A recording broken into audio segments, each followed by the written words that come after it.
Welcome to the first podcast. Wait, what was the title again? The Nameless Comics podcast, right? Hey everyone, welcome to the first Nameless Comics podcast. So, with us today here we have Pranay from Classic Comics India and we have Dr. Manish from Neo Comics. And if you don't know who we are, then shame on you. But in any case, I put the link of our channels in the description below. You can check us out. So, we are all big comic fans and we are just, going to come here, talk about comics. We're just going to talk about movies or anything comic related, and hence the name Nameless Comics. And if you're wondering why this podcast is being done online, it's because we're not in one place together. I'm here from Namma Bengaluru, Pranay is from Mumbai, and Dr. Manish is from Calcutta. So this is quite literally like an Indian comic fans just coming and talking about comics. So how are you guys? Fine, brother. What about you? All good, all good. Pranay? Absolutely fantastic. I'm extremely happy to be doing this. We've been thinking about having an Indian podcast for Indian comic fans, and this is like what we really wanted to do. So I'm glad that we're able to do that. Dr. Manish has been in a few podcasts and done few himself, and I think he's already got a pretty good head start in becoming the Indian comics lead, like how Ashish is the Indian ambassador for Marvel. It was quite an inspiration actually seeing your channel and see how much you are not just reviewing Marvel DC comics, but you're also reviewing all Indian comics as well.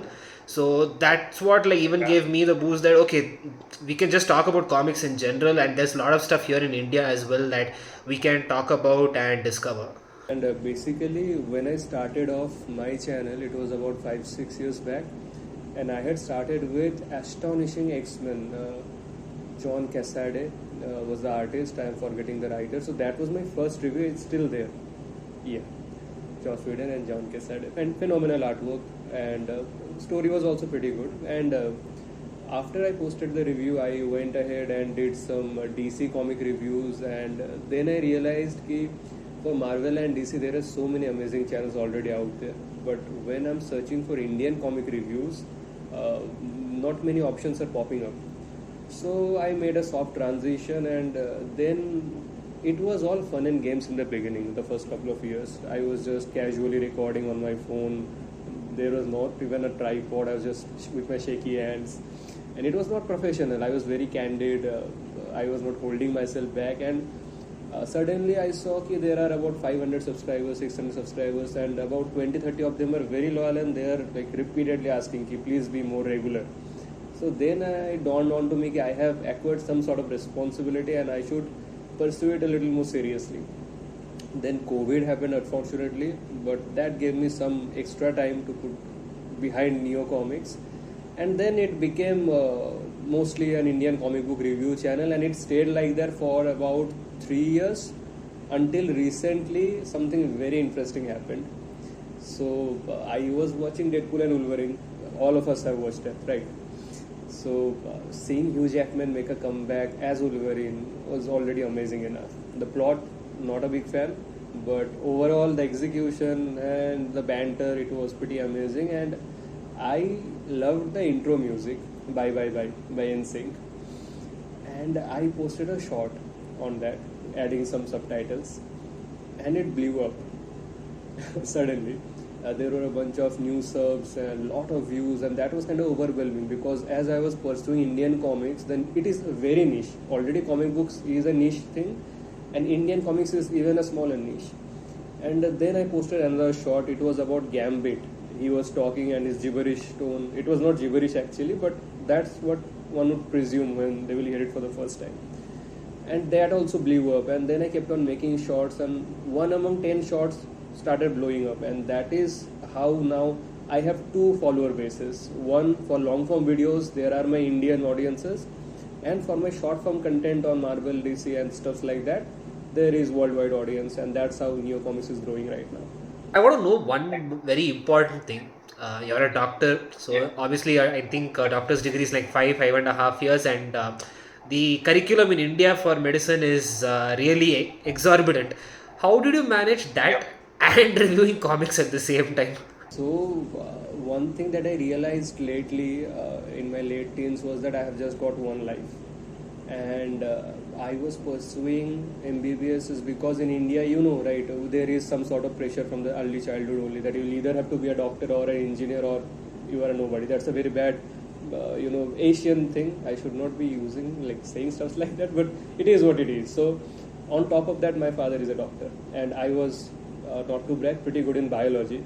So my fate was sealed that I'll have to be a doctor. But I did not want to be like every other doctor. So that's why I started also following my hobbies and passions, because most of my friends, when they became doctors, they just gave up on it entirely because of the time constraints. Thankfully, I do not need to sleep more than 4 to 5 hours a day, so that way I have around 18 to 19 hours to do whatever I want. So that way I invest behind my hobbies. I also used to draw. If you don't know, I have been a very amateur Indian comic book artist. 3-4 works of mine has been published, and a couple of more might be published. I have stopped because time constraints, and I am also pursuing little bodybuilding, natural fitness and stuff. So these are all my areas of passion. I used to play a lot of football. So I love doing a lot of things. I want to enjoy my life. I want to try everything out in whatever fields I'm interested in, and I do not want to give up on anything. Like, I do not want to compromise. Like, for comic books, I do not compromise with my profession. Today I had a 5-hour long outdoor session, OPD, attending patients.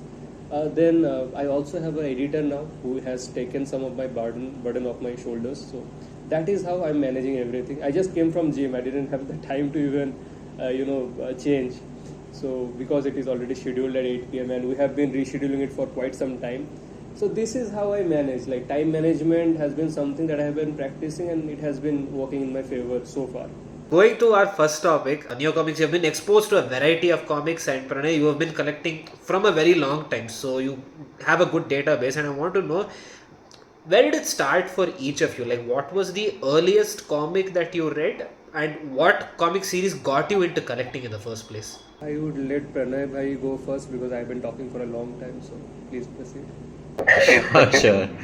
So for me, comics started essentially when I was, I think, 3 or 4 years old. I could not read, but my father every day would read the newspaper strips to me in the local language. It was our daily ritual. So in our newspaper there would be Mutt and Jeff. That's like a very old cartoon of a tall guy and a short guy. Then there used to be a Rip Kirby, which is a detective comic strip, and there used to be Modesty Blaze and James Bond. So those are the four news strips which my dad used to read to me. That kind of got me into comics. And then later on, when I was able to read, there was like a gamut of comics that I started pursuing. It was Chacha Chaudhary from Diamond Comics. Then I would read Champak. There was Tinkle. Then I think there was also like a lot of other DC and Marvel, but mainly the bulk of the comics was Tinkle and Champak. Yeah, mine is also kind of similar. I still remember, like, in the holidays, I used to go with my parents to their house, their home. And in the station, I used to hunt for Tinkle, Diamond Comics, and Raj Comics. These three were my go-to. And another thing, my father used to bring Gotham comics sometimes when I was a very small child. So what I used to do is, I don't even know how to read well back then. I used to cut up the Robin or Batman and just stick them on the wall with glue. So that is how it started. It was initially with Gotham comics. Then when I started reading and understanding, it was those three, Diamond, Chacha Chaudhary and stuff, Raj Comics, and Tinkle. Tinkle is also associated, like Amar Chitrakatha. So yeah, that's how it began. And then thankfully there was this Marvel Adventures Spider-Man, which was also widely available in the stations. There were about 10-15 issues. So that is when it became an obsession. So yeah, Spider-Man is also a very big turning point in my life, just like Skandan says. I mean, it's no news that I'm a big Spider-Man fan, because the first movie that I actually saw was Spider-Man 2.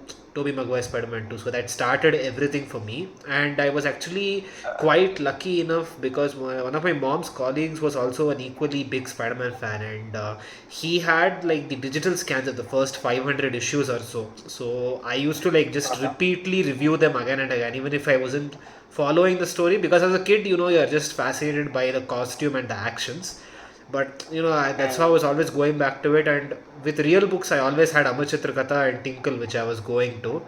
And I was always that kid who would be sitting in the library rather than play sports in free time during school. So I would go, and luckily in my school we had this huge collection of Amar Chitrakatha, so I used to just keep on reading and reading it. And it wasn't like until I think a decade ago since I started following Marvel and DC Comics, like really reading them for the plot, and that's also been my reading journey.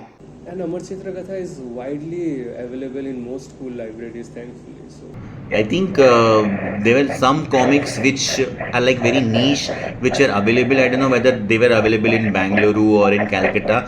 There was this comic book called Chandamama, and there was also Gokulam.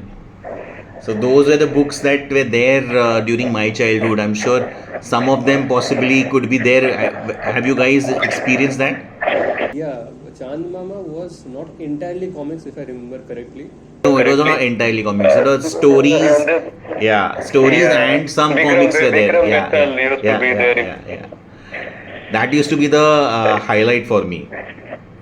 Vikram Bedar. I still remember the image. It has like Vikram is wearing a red Punjabi with a sword in his hand, and the background is bluish with a tree. It's etched in my mind forever. Yes. So in the 80s, there used to be a TV show on Doordarshan by the same name, which kind of also made this whole Vikram Betal extremely popular.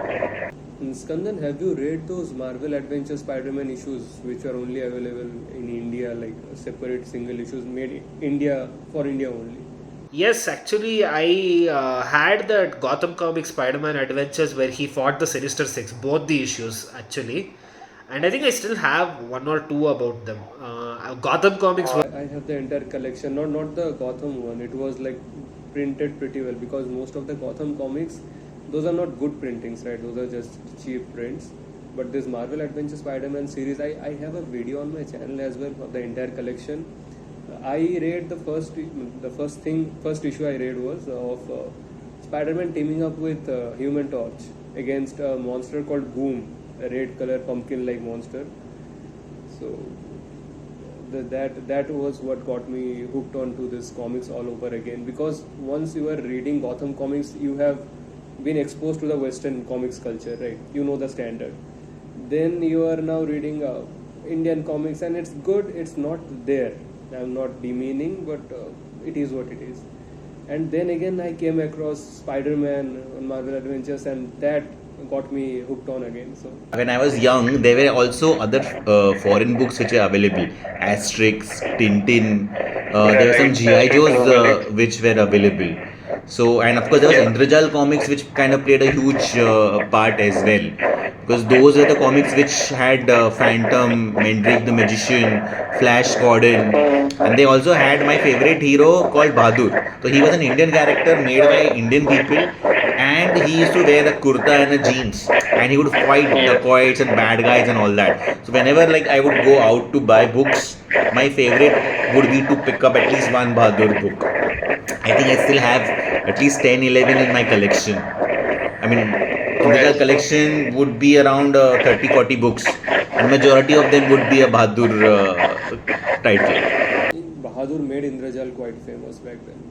Yeah, I think Phantom is undoubtedly their most popular character. In India, everybody has read Phantom, loves Phantom, and Indrajal became big because of that. However, I think in the 70s they came up with the character of Bahadur, and that was something which drew a lot of more Indian audiences, including me.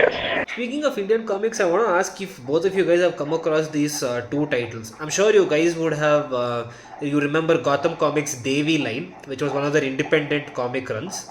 I have that first issue with me. Actually, I was lucky enough to find it. But another comic which I want to know if you remember finding was in 2010 or 11 when Shah Rukh Khan's Ravan came.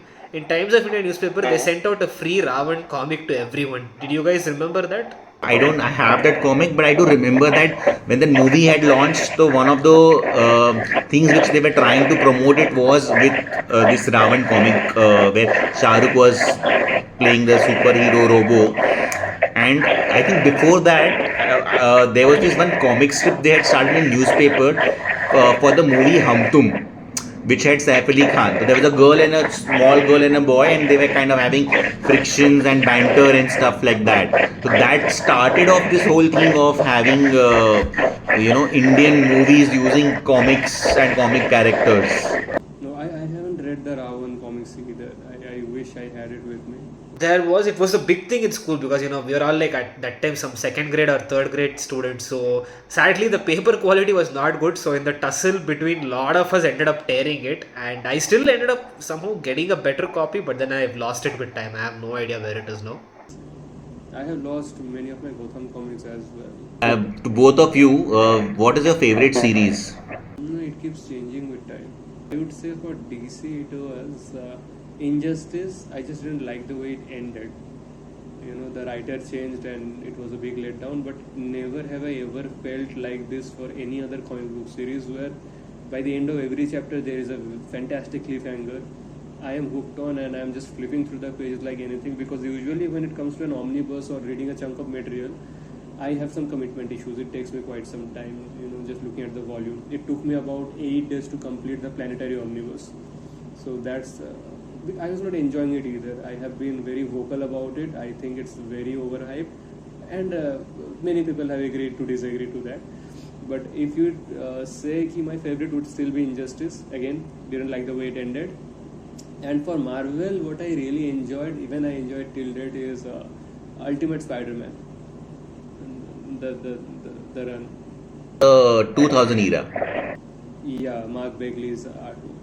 For me, I would have to say actually the issues that I've read before, I have just read it as like just reading it. I have not really sat much to see how I felt about the plot, like versus what I'm doing right now, where I'm really trying to see which is a good series. So I can only say what I like right now, and that is the new Ultimate Spider-Man run and the Absolute Batman story run.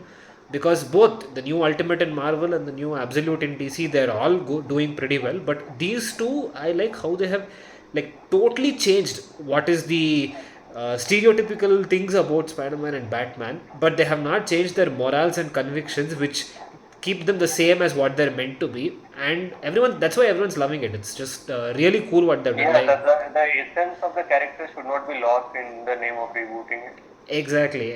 And if you actually observe, the new Ultimate Spider-Man storyline, it's like a slow burn. There are certain issues where it's very dead slow. There's nothing much going on, but it gives you that very nuanced storytelling of what they're doing. And with the Absolute Batman, it's packed with action. It's going pretty fast. But with that pace, there is no compromise in the story. The story is also going pretty fast, and it is pretty engaging as well. So I like what they're doing with both these comic runs. Completely agree with you on both. Absolute Batman, I just finished reading it a couple of days back, from issue 1 to 5, and it is action packed. The art is brilliant. It's larger than life, and you see a huge Batman. He's not like the regular Batman. He's huge. He doesn't have the money. Bane has to be the size of Hulk if he's going to break this Batman. Yeah. So that's quite exciting. And what I liked about Ultimate Spider-Man was how they've used the older character. So Spidey is no longer that teenager. He is already a married man. He has Mary Jane as his wife, 2 kids who are like quite grown up. And you see him struggling with the other things which a older person will do, and that kind of is relatable to people who have been reading Spidey like me, since the 80s. So for us, it's like kind of a easier transition, and we can relate to that character. And there's a lot of freshness to the whole scenario as well. So for me, those two are definitely the best ongoing series right now. Although my favorite is Batman Hush. I kind of got hooked onto it in the mid 2000s essentially because I fell in love with Jim Lee's artwork. And the storyline is so beautiful. Like you don't know what's going to happen. It kind of keeps on like hooking you into reading more and wanting to know how is it going to end up. And the way he used all the characters like Catwoman, Poison Ivy, Superman. Almost the entire Rogues gallery was included, and which is very difficult thing to do and give justice to every character. Yeah, so like Batman Hush is one of my all-time favorite series, followed by Batman Year One.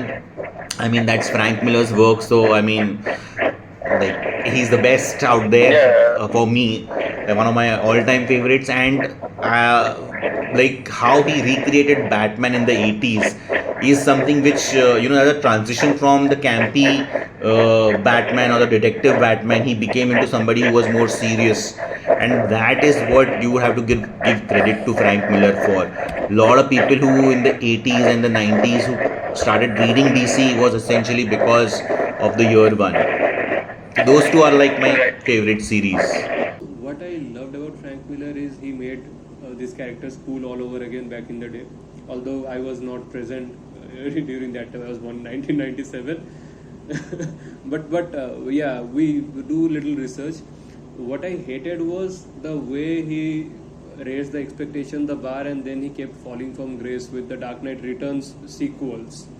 So actually, just to kind of set the record straight, he worked on the Dark Knight Returns first. That was I think 85-86. Then in 86-87 he came with Year One. And because of both of these were such huge hits, there's a lot of pressure on him to come up with one more book, and that's the one which you're talking about, which was a huge letdown to the fans. Yeah, Batman who's older, but I think that was something which was tried out. There was no need for a sequel, but the pressures of being a writer. I mean, that's the thing, if about the early comics, if you observe, especially in Marvel, if you have seen, they've not just made like a typical, superhero villain agenda, which even though is the core plot of comics, it's not just that. If you read in the early Spider-Man comics, they'll sometimes address racial issues, they talk about handicapped people, which is what the X-Men was trying to indicate towards. They were talking about poverty, drug abuse that was going on pretty rampant in the society back then. They were talking about PTSD of army soldiers and veterans from back in the war who had retired then. So they were addressing all hardcore real life issues via comics, which made it relatable for everyone. I completely agree. Like the reason why I got attracted to Uncanny X-Men when I was reading it was because of the number of various characters, and they are not perfect. They are imperfect people. They've got flaws, but the moral of and the stories were always to accept people, and that is what I think the world needed at that time. That is what the world needs now. That we accept different people. They could have different views from us, but at the same time, you join forces and not be biased. Like how the bad guys are like biased. They want to kill all the mutants, but the X-Men kind of always come and save the day. They come from different countries, different beliefs, ethnicities, powers, but they always gel together. Because we as human beings are also imperfect, and when we see imperfections, we relate to it. Yeah, this seems reasonable. So that's how we connect. Speaking of comics, I want to know, each of you guys, what is your approximate collection size now? It's too difficult to tell, at least for me, because mine is scattered all around me right now. This is barely 30%, the rest 70% I have at home. So one day when I'll shift permanently to my home and look at it in its entirety, only then I can give a good assumption. I actually did take stock a few months ago. I wanted to know more or less the number of comics I had. I tried to kind of put them in various genres. So now the number obviously would be higher, but I would say I would have at least like 1,000 comics with me, and it includes DC, Marvel, Vertigo, Boom. It also includes Tinkles, because my dad used to get me Tinkles like every fortnight, and I would have Tinkles ranging from 1987-88 till about 92-93. That's at least 5 years worth of Tinkle. So I should have easily over 1,000 comic books with me. And what I do on my channel is that I put up one comic every day and write something about it. And I already put up over 500 posts. So I know that I have covered 50% of my collection. There's still 50% remaining for me to showcase. And the most important part is to know how many comics you have, so that you can start building towards a collection, which was something which I was not doing earlier. I would say, hey, I like this, I'll buy it. But in the last, I think 1 year, I've tried to also build that collection. Like for example, I was talking to you guys about Batman Year 1. So I wanted to own the single issues of that. And couple of months ago, not a couple of months, I think a month ago, I just got all the 4 Batman Year 1 single issues. So yeah, to answer your question, at least 1,000 books with me. That's definitely the dream for me. Yeah. What about you, Chandam? Mine, so I just began collecting like a year and a half back. So mine would be, if you're talking about the single issues from Marvel, DC, Boom and all that, it will be somewhere around the 100th mark, a little bit up and down here and there, but somewhere around 100 it would be. But from before that, I think I have a lot of Amar Chitra Katha, the Ramayana, Valmiki's Ramayana series, the Mahabharata collections, and a few Tinkle comics here and there. And I have a few trade paperbacks, but I think that's like 4 or 5 maximum, because most of what I did is, first of all, getting comics in India, especially if Marvel or DC Comics, is a big struggle. So I mostly read digital scans. So it's I only selectively pick the ones that I really want. It's not a big like proper collecting that I'm into, where I collect everything and have a collection. It's more like which issue I'm most interested in, I take that. Comic market in India is such that it's not easy for anybody in India to collect comic on a very regular basis. We have to depend upon, I think most of us have got Worthing as a go-to right now.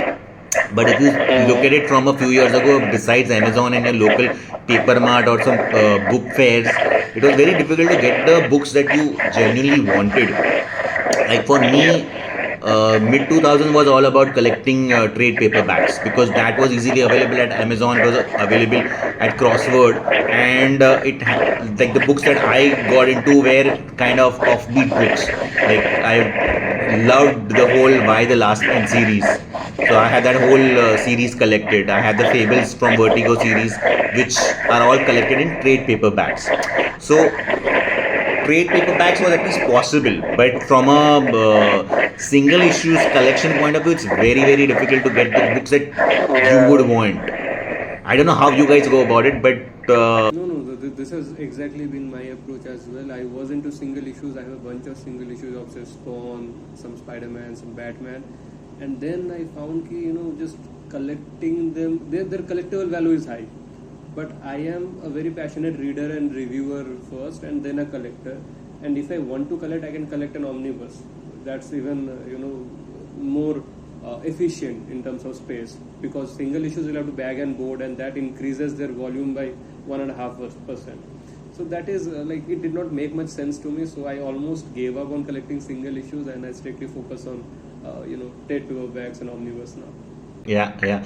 I think me and SK we were talking earlier, and space was something which we spoke about, right?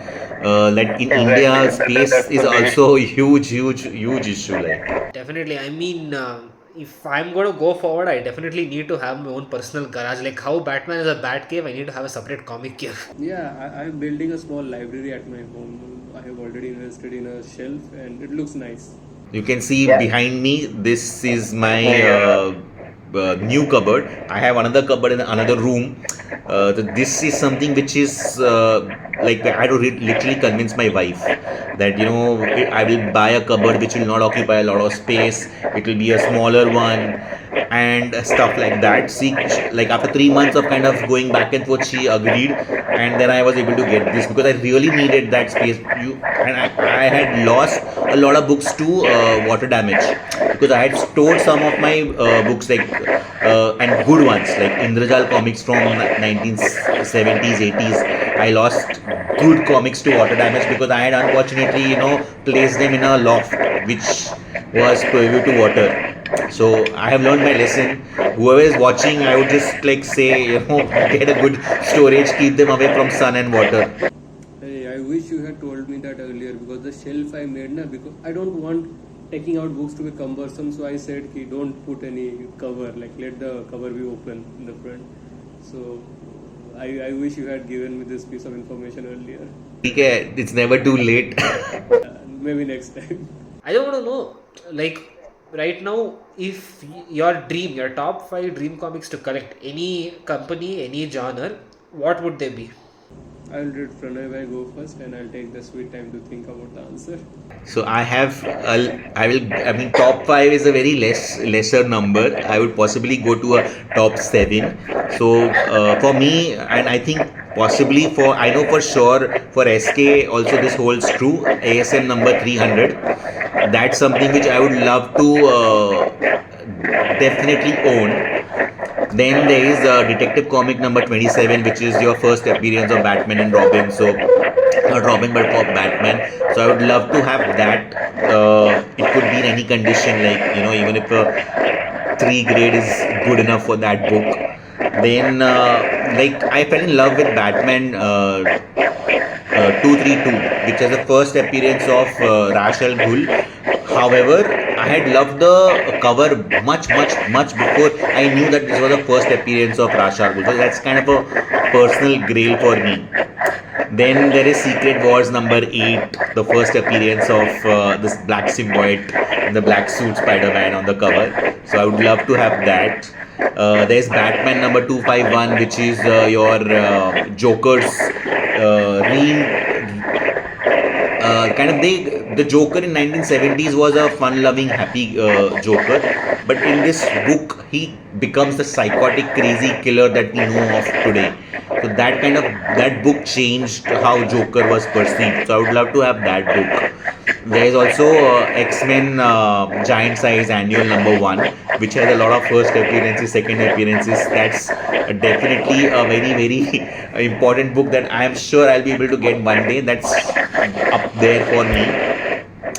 Then there is the first appearance of Wolverine, of course, Incredible Hulk 181. I would also love to own 180 because a lot of people say, hey, actually that's the first appearance. But let's not get into that debate. Dono chalenge. So yeah, and I think Conan number 1 is something which I would love to have. That's like Conan is again a very important character. I love reading Conan books. Kind of like I'm trying to build a Conan library. So number 1 in a very high grade would be a great addition there as well. So Pranay, you are very much into single issues. That's evident now.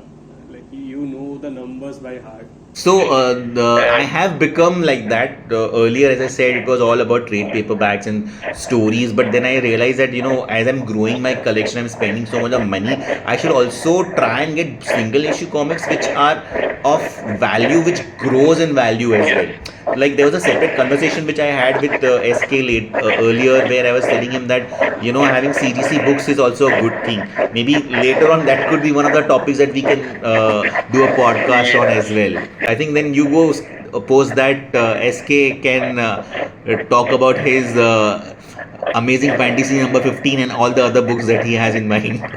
And if you say I want to collect just 2 things right now, that is the Invincible series, the Ultimate Collection hardcover format, and The Boys. That's the only 2, the omnibus basically, because I love the show and I want to read the source material as well. I think both of them are like huge right now. I mean, it's very difficult to get single issues of Invincible at all because they were published in such few numbers. So a single issue Invincible would be great. Any one of the 144 comics which are available. But if that is not available, then getting yourselves an omnibus is the best idea. It will be amazing. I love Invincible. But Invincible Omnibus is not available, right? The 3 compendiums are? There are 3 compendiums which are available or were available a few months ago. When the show was going on, I tried to check online. So everything was available in those 3 compendiums. I don't know whether it's still available or not. And they're not planning on any omnibus anytime soon, I guess. I mean, honestly speaking, like Marvel keeps on coming up with omnibus for Wolverine. Like Volume One is something which I'm hunting since 1.5 years. But from what I've heard, they will keep on coming up with omnibuses every couple of years or every 2-3 years. I'm sure because of the show and the popularity of the show, ideally they should also come up with an omnibus for Invincible. But fingers crossed. No, but my top five, I mean, like Pranay said, obviously, Amazing Fantasy 15 is without saying it goes. I mean, any grade, any condition, as long as it's not the front cover is not torn and the pages are there, I'm cool with that. An ASM 50, which is the first appearance of Kingpin and that shot where Peter Parker throws his costume and decides not to be Spider-Man. That's such an iconic cover. ASM 300, obviously, like the first interaction with Venom. So and it's a Todd McFarlane book. So that iconic cover. yes, it's such an iconic cover. An Amazing Spider-Man Annual 21, which is the marriage of Spider-Man and MJ. So I like that one.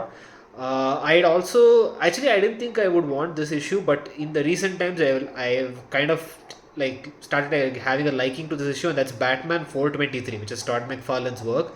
I also read that issue and I was like, okay, the story is also pretty cool and the artwork is also pretty insane. So I would want to get this at some point in my life.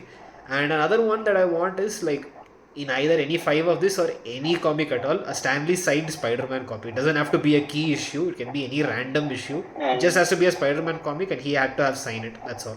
The thing is, no, what I'm feeling right now is because I have been so deviated towards Indian comic books of lately for the past 4-5 years. I feel like a toddler in front of you two. I don't remember the issue numbers anymore. It's basically about a passion, right?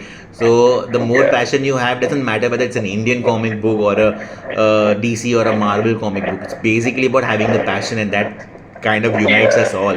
That's true. But I still remember, like, initially when I started the channel, as I said, I was very much into Marvel and DC, and then that time I used to be an encyclopedia of Marvel DC.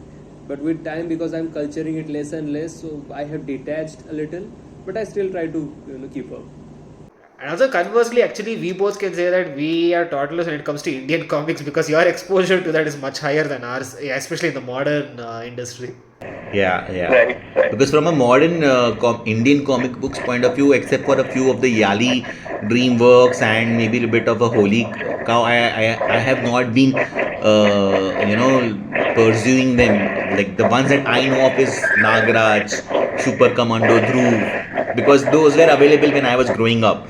So I grew up on some of these comics, and there used to be this Chacha Chaudhary versus Raka. I don't know whether you guys are aware of it.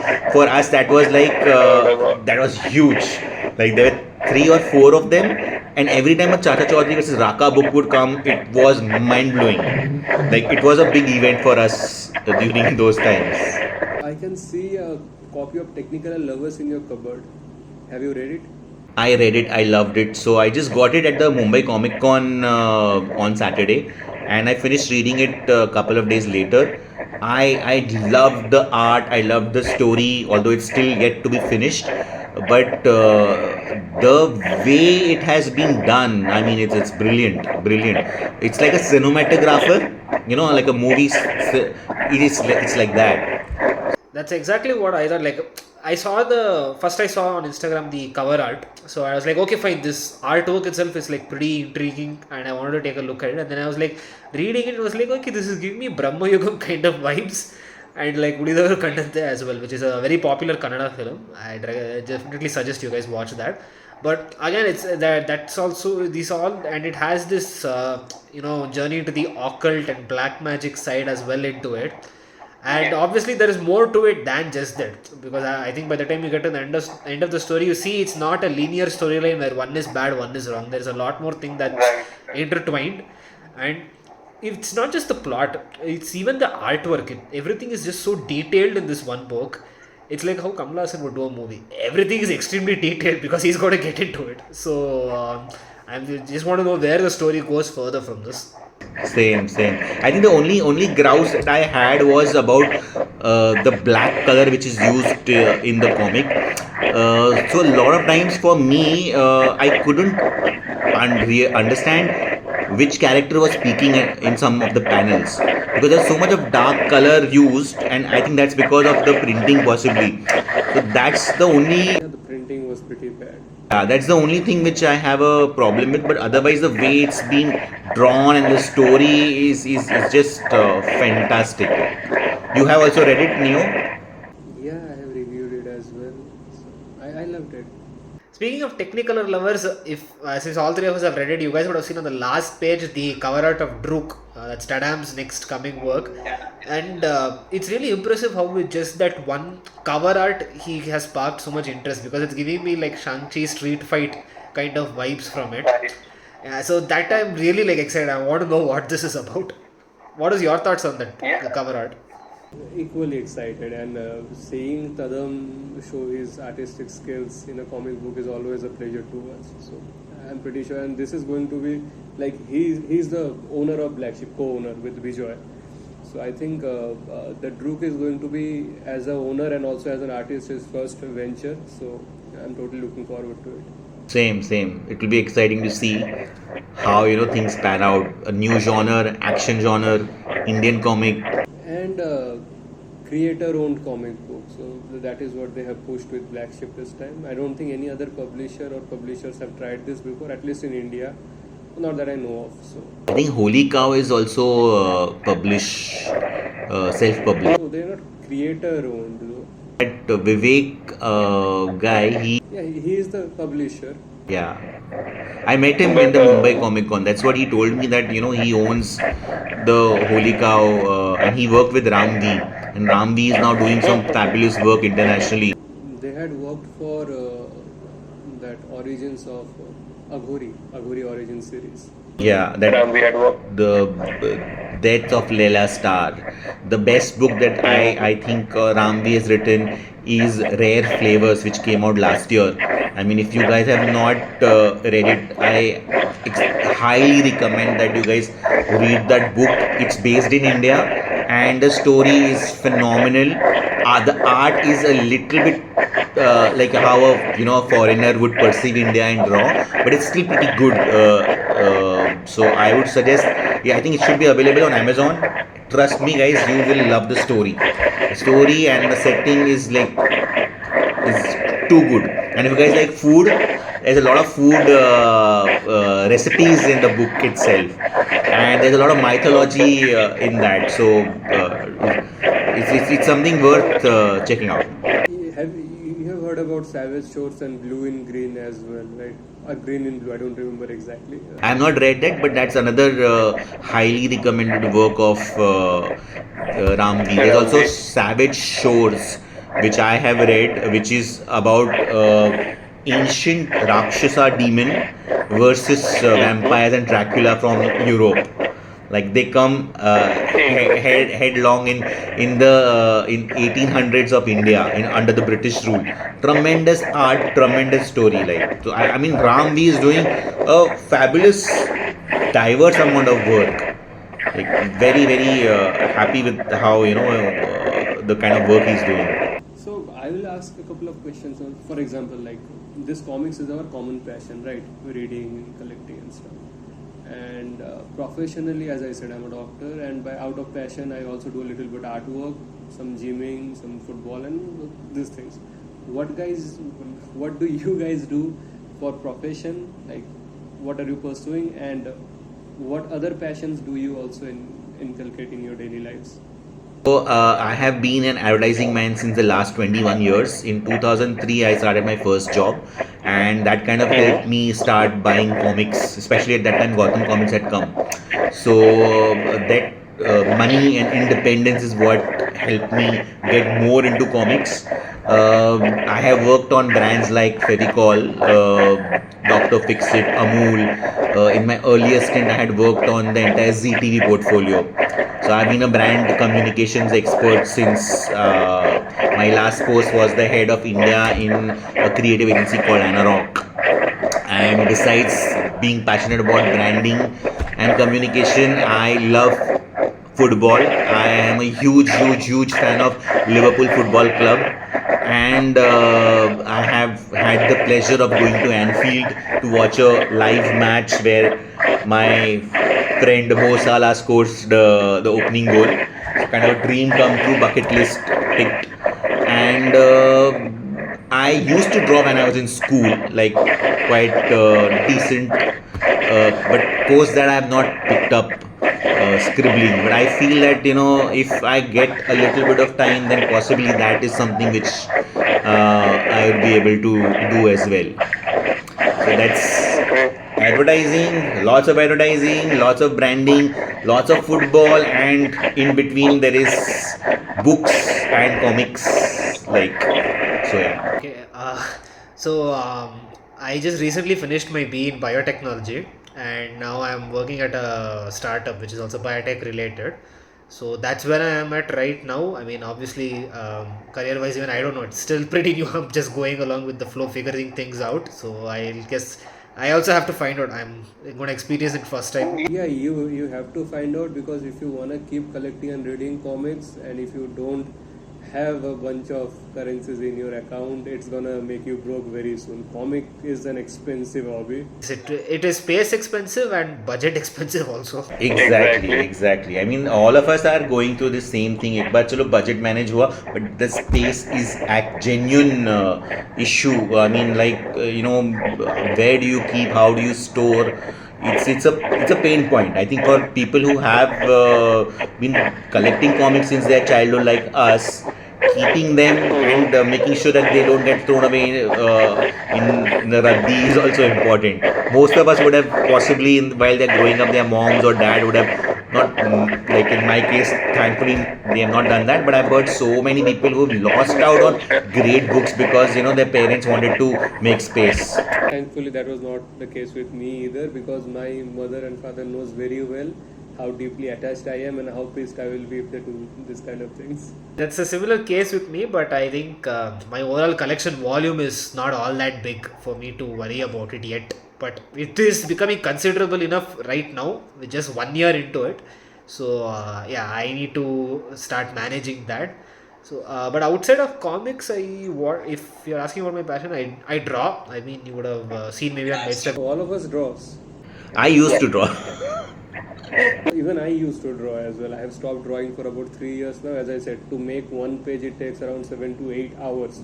And even after that, I'm still very amateurish because I do not practice at all. I wouldn't even consider myself in your league because I used to draw when I was in school, which I'm talking about is the 90s. Post that, I have not actually done any drawing as such. I do a little bit of doodling, but that's about it. So I'm not even in touch. But I used to love doing that, and I like seeing people sketch and draw.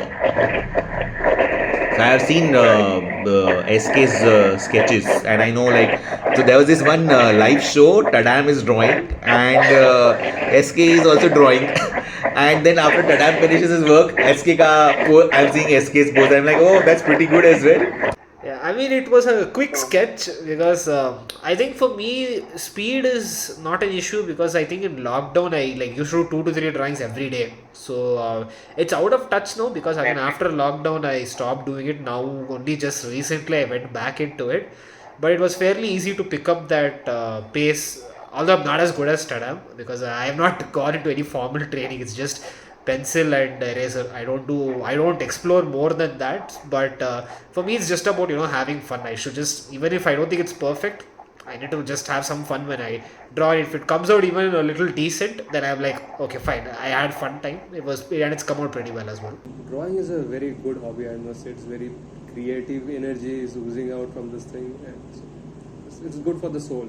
It's one of those hobbies that actually helps you stay in the moment. Something we all have heard very much, but it actually helps you stay in the moment. Kind of like driving, I guess, which is why a lot of people love driving as well. And for those who are watching this, if you like this, you can obviously hit the like button. You can subscribe and stay tuned for more such this thing.